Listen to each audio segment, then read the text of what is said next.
Hello everyone, this is Vandana and welcome to CTET Adda. Start करेंगे। आज का टॉपिक है कि अवतल दर्पण में किस तरीके से इमेज बनता है। तो अवतल दर्पण में कुल 6 जगह पे इमेज बनता है और वो कहाँ-कहाँ पे बनता है, वस्तु कहाँ रखी जाती है, आज के सेशन में हम डिस्कस करने वाले हैं। साथ ही हम ये भी पढ़ेंगे कि अवतल दर्पण और उत्तल दर्पण में साइन कन्वेंशन क्या होता है, यानी कि चिन्ह जो होता है वो कैसे लिया जाता है, फोकस दूरी किस तरीके से चेंज होती है अवतल और उत्तल दर्पण में। और ये भी जानेंगे जो 6 जगह पे वस्तु रखी जाती है तो उसको याद करने में बहुत कंफ्यूजन होती है, तो हम एक चीज से इस तरीके से याद करेंगे कि सारी चीजें हमें याद रहेंगी। ठीक, सिर्फ एक पॉइंट याद रखना है। तो स्टार्ट कर लेते हैं फटाफट से। तो आज का सेशन है इमेज फॉर्मेशन इन कनकेव मिरर। अवतल दर्पण में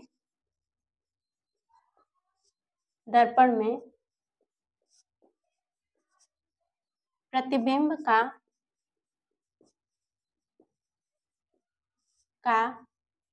बनना। तो अवतल दर्पण में प्रतिबिंब का बनना बेसिकली क्या होता है, यह मुख्य अक्ष पर वस्तु के स्थिति पर निर्भर करता है। ठीक, मतलब कि वस्तु मुख्य अक्ष पर कहाँ रखी गई है वो बात निर्भर करती है कि इमेज कैसा बनेगा। ठीक, अब बनता कैसा है इमेज, तो पहला ये बनता है वर्चुअल यानी कि आभासी जिसे कहते हैं या काल्पनिक कह सकते हैं। ठीक, आभासी या काल्पनिक बोल सकते हैं, काल्पनिक। और जहां पे भी आभासी बनेगा, समतल दर्पण में हमें पता है कि समतल दर्पण में आभासी बनता है तो क्या बनेगा, सीधा बनता है, सीधा आभासी। ठीक, तो जहां पे आभासी आपको दिखे तो वहां पे प्रतिबिंब कैसा बनेगा, सीधा बनेगा। ठीक, बिना सोचे समझे हमें जहां पे आभासी दिखा वहां पे सीधा बनेगा। दूसरा रियल यानी कि वास्तविक। और जहां पे वास्तविक बनेगा वहां पे कैसा बनेगा, उल्टा बनेगा, उल्टा। ठीक, ये जो जोड़ा है इसे याद रखना है। वास्तविक अगर है तो उल्टा जरूर बनेगा, काल्पनिक है तो सीधा बनेगा। ठीक, तीसरा वस्तु से छोटा बनेगा, छोटा। ठीक, और चौथा वस्तु के बराबर बनेगा, बराबर। और पांचवा वस्तु से बड़ा बनेगा, बड़ा। ठीक, तो ये तीनों वस्तु के स्थिति पर निर्भर करता है, स्थिति पर निर्भर है। क्यों? क्योंकि वस्तु कहाँ पे रखी गई है वो डिसाइड करेगा कि प्रतिबिंब कहाँ बनेगा। अब हमने ये मान लिया कि ये अवतल दर्पण है। ठीक, ये क्या है, अवतल दर्पण है और ये है मुख्य अक्ष। ये हो गया पोल, ये हो गया सेंटर ऑफ कर्वेचर, ये हो गया फोकस। ये पॉइंट आपको याद रखना है सभी इमेज को याद करने के लिए, याद रखना जरूरी होता है। 6 इमेज बनेंगे तो 6 इमेज में हमें कंफ्यूजन हो जाता है, नेचर क्या होगा, साइज क्या होगा, कहाँ पे वस्तु रखी जा रही है। तो ये स्ट्रक्चर हमें हमारे माइंड में रखना है। अवतल दर्पण है, उसमें पोल यहाँ पे है, फोकस यहाँ पे है, सेंटर ऑफ कर्वेचर यहाँ पे है। ठीक, क्यों याद रखना है अभी बता रहे हैं। ठीक, वस्तु एक रखी जाती है पोल और फोकस के बीच में, कौन सी, पहली वस्तु। दूसरी रखी जाती है फोकस पे, तो ये हो गई दूसरी वस्तु। तीसरी रखी जाती है सेंटर ऑफ कर्वेचर और फोकस के बीच में, तो ये तीसरी हो गई। चौथी रखी जाती है सेंटर ऑफ कर्वेचर पे, तो ये फोर्थ हो गई। ठीक, फिफ्थ रखी जाती है सेंटर ऑफ कर्वेचर के बाहर, तो ये फिफ्थ हो गई। और सिक्स्थ रखी जाती है इनफाइनाइट पे, तो ये सिक्स्थ वाली हो गई। यानी कि अवतल दर्पण में कुल 6 इमेज बनेंगे ठीक, और वस्तु 6 जगह पे रखी जाएगी। ठीक, तो ये आपको फॉर्मेशन याद रखना है। इसी तरीके से इमेज कहाँ कहाँ पे बनेगा ये भी देख लेते हैं। तो एक बार मिटा करके अच्छे से समझते हैं। यहाँ पे एक अवतल दर्पण बनाएंगे। एक बार समझ लेते हैं कि कहाँ कहाँ पे बनेगा, फिर एक टेबल बना करके पूरा लिख लेंगे। ये हो गया मुख्य अक्ष, ठीक, और यहाँ पे हो गया पोल, यहाँ पे हो गया फोकस, और यहाँ पे हो गया सेंटर ऑफ कर्वेचर। ठीक, वस्तु पहले रखी जाएगी पोल और फोकस के बीच में। ठीक, दूसरी रखी जाएगी फोकस पे, तीसरी रखी जाएगी फोकस और सेंटर ऑफ कर्वेचर के बीच में, चौथी रखी जाएगी सेंटर ऑफ कर्वेचर पे, पांचवी रखी जाएगी सेंटर ऑफ कर्वेचर के बाहर, और छठी रखी जाएगी इनफाइनाइट पे। ठीक, 1 2 3 4 5 6 यानी कि कुल 6 इमेज बनेंगे अवतल दर्पण में। ठीक, जैसे जब पोल और फोकस के बीच में वस्तु रखी जाती है तो ये बनता है दर्पण के पीछे। ठीक, दर्पण के पीछे बनता है। और कैसा बनता है? दर्पण के पीछे बनता है, आभासी बनता है, और हमें पता है जहां आभासी आए, जहां काल्पनिक आए, हम तुरंत लिखेंगे सीधा। ठीक, याद रखेंगे कि मिरर में आभासी बनता है, काल्पनिक बनता है और सीधा बनता है, तो इस तरीके से याद रखेंगे। ये साइज जो है जो कि आभासी और सीधा बनता है। बाकी जितने भी हैं इसको छोड़ करके बाकी जितने भी हैं सबका कैसा बनेगा? सबका बनेगा वास्तविक, और जहां वास्तविक बनेगा वहां पे उल्टा होगा। ठीक, जरूर लिखेंगे उल्टा। ठीक, अब ये तो बन गया इधर, ये पहला वाले का इमेज बना। सेकेंड वाला जब फोकस पे रखा जाता है तो फोकस का बनता है इंफिनिटी पे। फोकस का बनता है कहाँ पे? इंफिनिटी पे बनता है। इमेज कहाँ पे बनेगा? इंफिनिटी पे बनता है। और फोकस और कर्वेचर के बीच में रखा जाएगा तो ये बनेगा कर्वेचर के बाहर। तीसरा बनेगा कहाँ? कर्वेचर के बाहर बनेगा। ठीक, फिर जब कर्वेचर सेंटर ऑफ कर्वेचर पे रखा जाता है तो फोर्थ पे ही बनता है। ठीक है, सेंटर ऑफ कर्वेचर पे ही बनता है। ठीक, अब फिफ्थ पे यानी कि कर्वेचर के जब जो बाहर वस्तु रखी गई है उसका बनता है फोकस और कर्वेचर के बीच में, यहाँ पे बनता है। ठीक, तो ये हो गया फिफ्थ। अब जो इंफिनिटी पे है, इंफिनिटी का कहाँ पे बनता है? इंफिनिटी का बनता है फोकस पे। तो इसको याद रखने का ये तरीका है कि जब पोल पे है, पोल और फोकस के बीच में, तो हम तो इसको हटा दे रहे हैं कि ये तो पीछे ही बन रहा है। ठीक, अब दूसरा जब फोकस पे बन रहा है, फोकस पे वस्तु है तो इंफिनिटी पे बन रहा है। ठीक, तो इंफिनिटी पे बन रहा है और इंफिनिटी पे वस्तु है तो फोकस पे बन रहा है। तो ये तो दो ऐसे याद हो गए, एक ये और तीन ये हो गए। फिर जब सेंटर ऑफ कर्वेचर और फोकस के बीच में है तो कर्वेचर के बाहर बन रहा है। कहाँ? कर्वेचर के बाहर बन रहा है। और जब उल्टा बनेगा, और कर्वेचर के जब बाहर है तो फोकस और कर्वेचर के बीच में बन रहा है। दो ये हो गए। जब इन दोनों के बीच में है तो कर्वेचर के बाहर बन रहा है, और जब कर्वेचर के बाहर में वस्तु है तो इन दोनों के बीच में इमेज बन रहा है। ठीक, अब आ जाते हैं कर्वेचर पे। तो कर्वेचर का याद रखेंगे, कर्वेचर का इमेज कर्वेचर पे ही बनेगा। ठीक, अब कैसा बनेगा? वास्तविक और उल्टा बनेगा। ठीक, इधर क्या होगा? वास्तविक होगा, इधर क्या होगा? आभासी होगा, उल्टा बनेगा। ठीक, और फिर जब आ जाते हैं फिफ्थ पे, ये क्या है? कर्वेचर के बाहर। तो कर्वेचर के बाहर हमने देखा ये सेंटर ऑफ कर्वेचर और फोकस के बीच में बन रहा है। तो इस तरीके से याद रखेंगे, पोल और फोकस के बीच का एक डिफरेंट तरीके से बन रहा है, बाकी सबका अपने में ही खिचड़ी पक रही है। ठीक, तो अब इसको एक टेबल के थ्रू लिख लेते हैं। Position of object. ठीक, वस्तु का की स्थिति, वस्तु की स्थिति हो गई। पोजीशन ऑफ इमेज, प्रतिबिंब की स्थिति। ठीक, फिर आ जाते हैं यहाँ पे साइज ऑफ इमेज, और ये साइज हो गया और ये हो गया नेचर, यानी कि प्रकृति, और यहाँ पे आकार।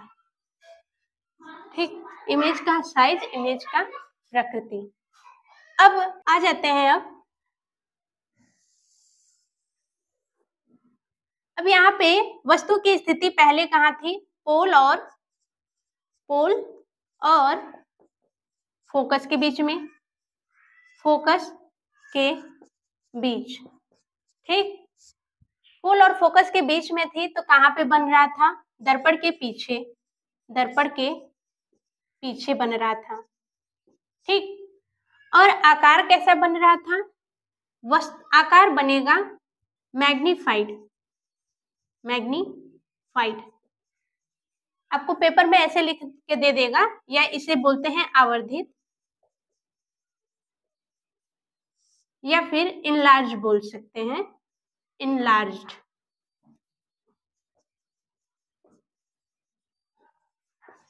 बड़ा। ठीक, प्रकृति कैसी होगी? आभासी होगा, आभासी। और जहां पे आभासी आया या फिर काल्पनिक आया, आभासी बोल सकते हैं, काल्पनिक बोल सकते हैं, वहां पे लिखेंगे सीधा, वहां पे सीधा लिखें। ठीक, अब आ जाते हैं नेक्स्ट वाले पे। इसको एक स्ट्रक्चर यहाँ पे बना भी लेते हैं। पोल है, फोकस है, सेंटर ऑफ कर्वेचर है। ठीक, तो पोल और फोकस के बीच में बना। अब फोकस पे बनेगा, फोकस पर। जब वस्तु कहाँ पे हो? फोकस पर हो। तो फोकस का हमें पता है कि कहाँ बनेगा? इनफाइनाइट पर, अनंत पर। वस्तु कहाँ बनेगा? अनंत पर बनेगा, और अनंत पे बनेगा लेकिन हाईली इनलार्ज होगा। कितना होगा? हाईली इनलार्ज्ड, यानी कि बहुत बड़ा होगा, बहुत बड़ा होगा। ठीक, कैसा बनेगा? वास्तविक उल्टा। जहां पे वास्तविक यानी कि रियल आ जाए, यहाँ पे इमेजिनरी या फिर वर्चुअल बोलेंगे, वर्चुअल। ठीक, अब आ जाते हैं फोकस के बाद कहाँ पे रखेंगे? फोकस के बाद फोकस और कर्वेचर के बीच में, फोकस और सेंटर ऑफ कर्वेचर के बीच में। जब फोकस और सेंटर ऑफ कर्वेचर के बीच में वस्तु थी तो कहाँ बन रहा था? कर्वेचर के बाहर बन रहा था। यहाँ लिखेंगे C के बाहर, या फिर लिखेंगे बियॉन्ड C। ठीक, C के बाहर बनेगा। कैसा बनेगा? इनलार्ज बनेगा, इनलार्ज यानी कि बड़ा बनेगा, और वास्तविक और उल्टा बनेगा, यही बनेगा। ठीक, वास्तविक और उल्टा। अब आ जाते हैं फोकस और सेंटर के बीच हो गया। अब आएंगे सेंटर ऑफ कर्वेचर पे, centre of curvature. Centre of curvature पे रखेंगे तो कहाँ बनेगा? सेंटर ऑफ कर्वेचर का सेंटर ऑफ कर्वेचर पे ही बनेगा। तो कहाँ बनेगा? सेंटर ऑफ कर्वेचर पर। ठीक, सेंटर ऑफ कर्वेचर का सेंटर ऑफ कर्वेचर पे ही बनेगा, यानी कि वक्रता केंद्र बोल सकते हैं, वक्रता केंद्र पर, तो उसका वक्रता केंद्र पर ही बनेगा। कैसा बनेगा? वस्तु के बराबर बनेगा। ये बड़ा का मतलब वस्तु से बड़ा, ठीक, बहुत बड़ा का मतलब वस्तु से बहुत बड़ा, ठीक, ये भी वास्तविक और उल्टा ही रहेगा। अब आ जाते हैं सेंटर ऑफ कर्वेचर के बाहर। सेंटर ऑफ कर्वेचर हो गया, अब सेंटर ऑफ कर्वेचर के बाहर, सेंटर ऑफ कर्वेचर के बाहर। जब सेंटर ऑफ कर्वेचर के बाहर रख रहे हैं तो कहां बन रहा है? सेंटर ऑफ कर्वेचर और फोकस के सी और एफ के बीच। और कैसा बनेगा? छोटा बनेगा, वस्तु से छोटा, ठीक, या डिमिनिश बोल सकते हैं, डिमिनिश, वस्तु से छोटा बनेगा और उसका प्रकृति जो होगा वास्तविक और उल्टा ही रहेगा। अब सेंटर ऑफ कर्वेचर के बाहर के बाद हम रख रहे थे इंफिनिटी पे, अनंत पे। अनंत पर जब रख रहे थे तो वस्तु कहाँ बन रहा था? फोकस पर बन रहा था, फोकस पर, सॉरी, प्रतिबिंब कहाँ बनेगा? फोकस पर, और फोकस पर बनेगा बहुत छोटा, हाईली डिमिनिश, बहुत छोटा, और वास्तविक और उल्टा ही बनेगा।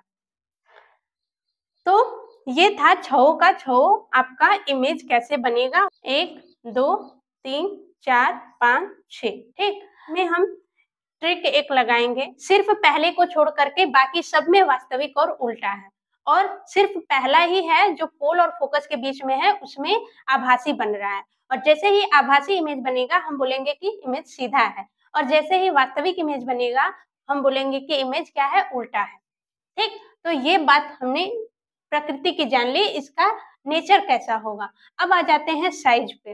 तो साइज किस तरीके से डिक्रीज हो रहा है, किस तरीके से इंक्रीज हो रहा है, इसको हम इस तरीके से समझेंगे, ठीक। पहले जब यहाँ था तो क्या था? इसकी तो बात ही छोड़ देते हैं, इसकी तो बात ही छोड़ देते हैं कि इसका साइज मान लीजिए कि आवर्धित रहेगा, मैग्नीफाइड रहेगा। इसके लिए एक नया चीज है कि ये मैग्नीफाइड रहेगा जो पीछे बन रहा है। अब आ जाते हैं फोकस पे, जब बनेगा तो इंफिनिटी पे बन रहा है, और इंफिनिटी पे बहुत बड़ा बन रहा है, हाईली इनलार्ज बन रहा है। फिर आ जाते हैं यहाँ पे सेंटर ऑफ कर्वेचर, तो फोकस और कर्वेचर के बीच में जो बन रहा है वो कहाँ पे बनेगा? कर्वेचर के बाहर बनेगा। एक इंफिनिटी पे, फिर कर्वेचर के बाहर जब बनेगा तो वो बड़ा बनेगा। ये क्या है? हाईली इनलार्ज है, बहुत बड़ा है, और ये क्या है? सिर्फ इनलार्ज है, बड़ा है। फिर उसके बाद आ जाते हैं कर्वेचर पे, तो पहले बहुत बड़ा, फिर बड़ा, फिर क्या आ जाएगा? बराबर, कर्वेचर पे बराबर। फिर जैसे ही कर्वेचर के बाहर रखेंगे कैसा बनेगा? बराबर से फिर छोटा हो रहा है, ठीक। कर्वेचर के बाहर रखेंगे तो फिर छोटा बन रहा है, देखेंगे कर्वेचर के बाहर जब वस्तु रखी गई है तो छोटा बनना स्टार्ट हुआ है, ठीक। फिर उसके बाद जब अनंत पे वस्तु रखी जा रही है तो बहुत छोटा बन रहा है। ये सीरीज को समझना है कि पहले जब रखे रहे हैं तो पहले को तो छोड़ ही देना है कि वो आभासी बन रहा है, आपका आवर्धित बन रहा है, मैग्नीफाइड बन रहा है।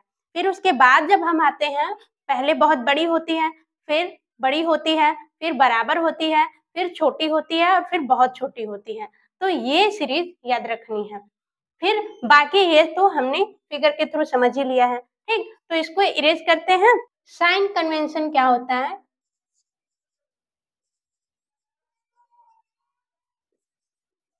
चिन्ह परिपाटी जिसे बोलते हैं, बहुत छोटा सा टॉपिक है। एक अवतल लेंस बना, अवतल दर्पण, एक उत्तल दर्पण बनाएंगे। ये क्या हो गया? अवतल दर्पण, ये उत्तल दर्पण जिसे बोलते हैं कन्वेक्स मिरर, उत्तल दर्पण, और इसे बोलते हैं कनकेव मिरर। अवतल दर्पण। ठीक, तो ये बनाएंगे मुख्य अक्ष। ठीक, मुख्य अक्ष बनाएंगे। मुख्य अक्ष के लेफ्ट में जो होगा, लेफ्ट में माइनस साइन रहेगा, राइट में प्लस साइन रहेगा। अपर साइड प्लस साइन रहेगा, लोअर साइड माइनस साइन रहेगा। ठीक है, उसी तरीके से उत्तल दर्पण में भी होगा। लेफ्ट में जाएंगे तो माइनस साइन और राइट में जाएंगे तो प्लस साइन। अपर साइड होगा प्लस साइन और लोअर साइड होगा, अपर साइड होगा प्लस साइन, लोअर साइड होगा माइनस साइन। ठीक है, तो ये चिन्ह परिपाटी हम याद रख लेंगे कि किस तरीके से। अब हमें फोकस और रेडियस ऑफ कर्वेचर के बीच रिलेशन पता है, F इक्वल टू होता है R/2। तो इसका जो फोकस होता है, जब इसके समांतर, मुख्य अक्ष के समांतर किरणें डालते हैं अवतल दर्पण पे, तो वो कहाँ पे से होकर के जाती है? फोकस से होकर के जाती है। ठीक है, फोकस से होकर के जाती हैं। और यहाँ पे ये F है, फोकस है, और पोल से फोकस के बीच की दूरी को फोकल लेंथ बोलते हैं। ठीक है, और इसमें क्या होता है, जब समांतर किरणें मुख्य अक्ष के डालते हैं तो किरणें क्या होती हैं? अपसारित हो जाती हैं। ठीक, अपसारित हो जाती हैं और ये कहाँ पे मिलती हुई प्रतीत होती हैं? दर्पण के पीछे। ठीक, ऐसा लगता है कि यहाँ पे मिल रही हूँ, और जहाँ पे मिलती हैं वो क्या होता है?